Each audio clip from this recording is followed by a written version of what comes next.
I know last night was intense. You come into Madison Square Garden. New York fans are known for being super intense, but you guys were locked in. Did last night feel different? Yeah, it did, because it felt like more things for us were coming together, and felt like coming back to who we are a little bit more. How do you keep that focus going into tomorrow night, Game 4? I think it's going to be there, the focus, because after we won the game yesterday, it did feel like a win, did feel like we did something good, a step forward, but still felt like we didn't do enough just to catch up on on the first two losses. It didn't feel like you did enough. How would you say you guys played last night? I said we played decent.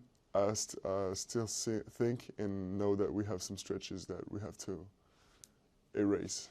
Describe for us what it's like to face off against Cat.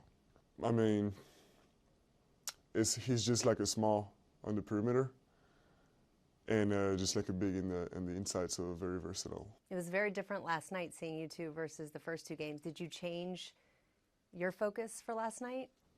I would say we changed bits of things of every game, yeah. What are you looking forward to in Game 4?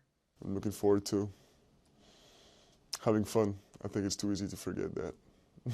Maybe because it's the best basketball game in the world, but it's too easy to forget to have fun sometimes. When you're out there, you do often look like you're having fun. Are you?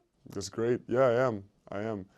And I've noticed over my life when I'm not having fun, I don't win. And I don't play well. Are there moments that take you back to being a little kid, playing Of a course. game you fell in love with? Absolutely. Did you have any of those moments last night? Yeah, I mean, there's always a little bit. Not more last night than any other night, but yeah. You guys are a young team. There's so much talk about it. Did you feel differently heading into Game 3? Did it feel like you guys were more settled than you were the first two games? Yeah. I feel like we had more urgency to go back to our habits. There was so much talk about coming into Madison Square Garden and what it's like to play here in the finals. But it seemed to almost have the opposite effect for you. Did it fire you up more? I mean, we're as fired up as it get right now is the finals. But I would say, I agree with you, we were really locked in, really focused. Yeah, and the series, there have been no blowouts. It's been really close games. Yeah. And now, this next game, you could tie this series up. How does that factor into your mindset and what you have planned for tomorrow? I mean, you said it, every game was close. I think it's going to be like this, no matter how many games the series goes to. And we got to be ready for it. Our goal should always be to blow out a team, but it's not realistic to think that we're going to get 4 wins like this, 4 blowout wins. Who's the first person you call after a game like last night? I like literally 30 seconds ago, hung up with my grandma. But what did she say? she said sometimes we're so elegant on the court, we make it look easy. And I told her, I assure her it's not easy. And but who did I call yesterday? I mean, nobody really. I text a bunch of people, but in France, everybody's sleeping. Games is at 2:30 a.m., so. They're not up watching you? They are, but by the time I'm done with my treatment, my recovery, they're asleep, as they should. There's always video of you hugging your mom as you head back into the tunnel. How important is your family to your game? Very. It's surprising how much mental load they can take off of me.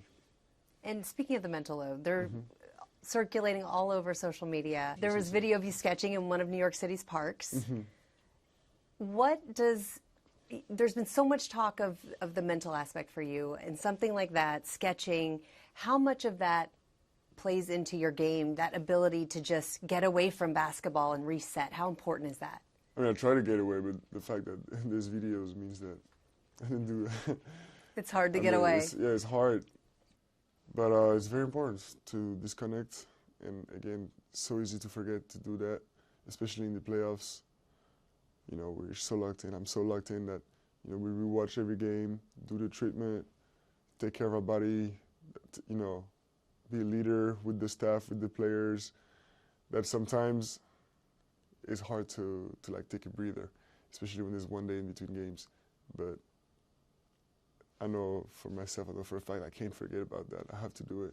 What other hobbies or talents does Victor Wembanyama have that we don't know Plenty. about? Plenty, and I'm interested in a lot of different things, but I'm trying. I also want to keep it private because